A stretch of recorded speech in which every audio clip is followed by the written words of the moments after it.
Caitlin Clark didn't just show up in Indianapolis, she took over the room like someone who already knows the next chapter of the WNBA belongs to her. The second she stepped onto that stage, the entire energy shifted. This wasn't some soft, polished, media-trained appearance where an athlete smiles, says the safe thing, thanks the fans, and moves on. No. This felt bigger, sharper, louder, like the kind of moment people look back on later and say, that was the warning shot. Because what Clark revealed wasn't just excitement about returning to the Indiana Fever. It was ambition with teeth. It was confidence without apology. It was a superstar sitting in front of a live crowd and making it crystal clear that she's not coming back just to participate, just to put up numbers, or just to be the face of a franchise everyone already knows revolves around her. She's coming back to own the era. And that's what made this entire moment feel so dangerous for the rest of the league. You could hear it in the way she talked, in the way the crowd reacted, and in the way every answer sounded like it came from someone who has already moved past survival mode and is now locked in on domination. What made it hit even harder was that she wasn't trying to sound dramatic. That's the scary part. She wasn't forcing intensity. She wasn't trying to manufacture some viral quote. She was just being herself, and somehow that made every word land like a headline. There was no fear in her tone, no hesitation, no trace of uncertainty after the injury layoff, after the non-stop debates, after all the noise about whether the Fever were too dependent on one player, whether the hype had gone too far, whether expectations had become too heavy. Clark walked into that environment and answered every doubt without even needing to say, "I heard what people were saying." Her presence said it for her. Her calm said it for her. Her edge said it for her. She looked like somebody who had spent time away from the game, not shrinking, not second-guessing, but getting angrier, clearer, and more determined. And when she started talking about Indianapolis, it stopped feeling like a city she plays in and started sounding like territory she plans to conquer. She spoke about wanting Indiana from the very beginning, about how close it felt to home, about how right it felt, and the deeper meaning behind that can't be ignored. This wasn't a player who got drafted somewhere and decided to make the best of it.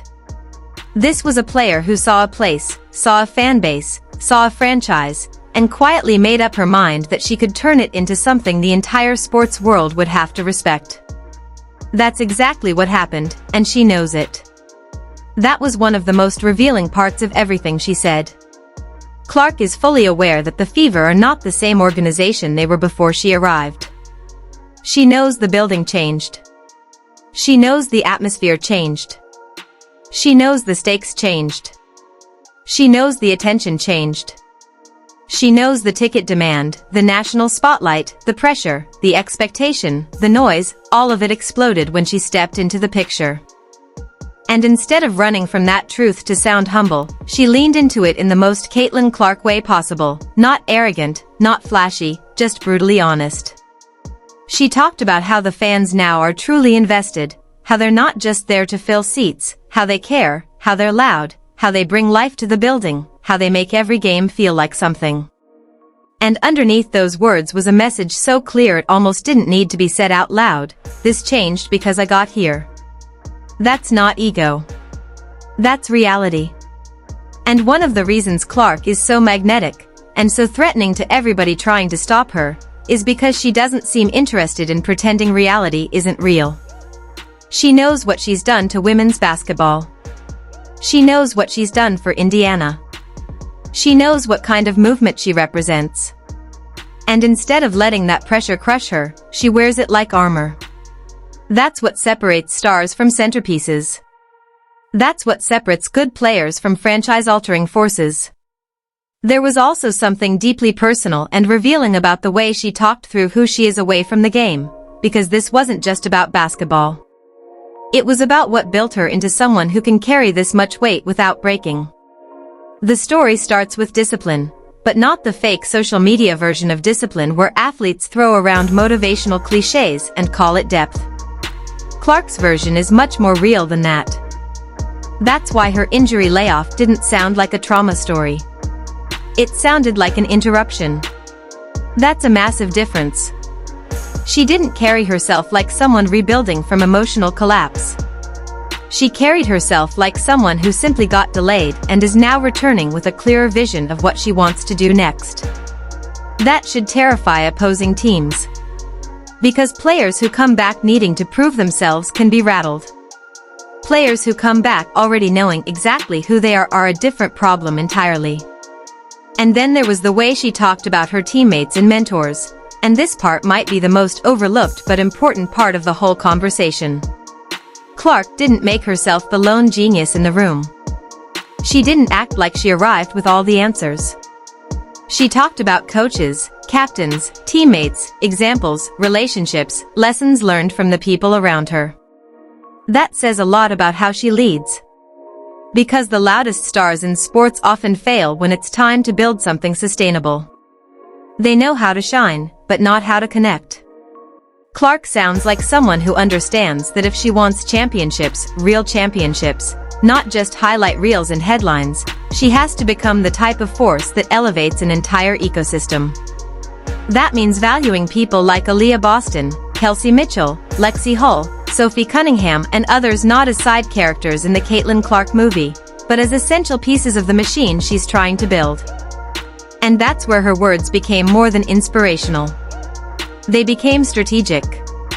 Because if you listen closely, what Clark is really saying is this: she doesn't want to be a viral sensation forever.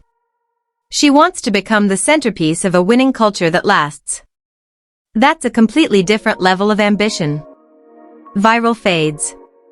Legacy doesn't. And that's why the room exploded the way it did whenever she touched on the future. People could feel that this wasn't just excitement. It was intention. It was the sound of a player whose fame has already reached insane levels now deciding that fame alone is nowhere near enough. She wants banners. She wants rings. She wants the kind of success that rewrites how this franchise is remembered forever. And maybe the most fascinating part of all is that she doesn't seem overwhelmed by how massive that goal is. She seems energized by it.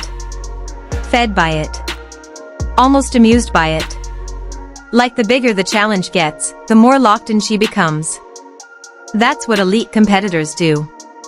They don't run from pressure, they metabolize it. They turn it into fuel. And Clark, whether people love her, doubt her, resent her, or obsess over her, clearly has that trait in abundance. You could feel it in the little details too. The way she talked about taking care of herself, about hydration, about cutting out fast food, about sleep, about staying active outside of basketball, about golf, about being outdoors, about finding mental balance. Those aren't random filler details. Those are the habits of somebody who has already accepted that greatness is not a switch you flip on game night. It's a lifestyle. It's 1,000 invisible decisions stacked on top of each other until they become your edge. And if that sounds small, it isn't. That's the difference between players who flirt with greatness and players who sustain it. Clark is only in the early stages of her professional career, and she already talks like someone who understands that stardom without structure collapses eventually. So she's building the structure now. That's why this entire appearance hit harder than people expected. It wasn't just charming. It wasn't just fun. It was revealing. It showed the audience that beneath the logo threes, the viral clips, the sold-out arenas, the endless discourse, and the media frenzy is a player with a seriously dangerous level of internal order. She's not winging this. She's not just riding hype. She's constructing something. And when she loosened up and joked around, when she interacted naturally, when she let that lighter side of her personality show, it only made the whole thing more powerful because it reminded everyone that she's not trying to perform authenticity, she just has it. That kind of ease is hard to fake. Whether she was talking to a fan, laughing about hobbies, joking about cooking, or casually admitting she likes chilling on the couch, it all humanized her without making her feel any less intimidating. In fact, it made her more compelling.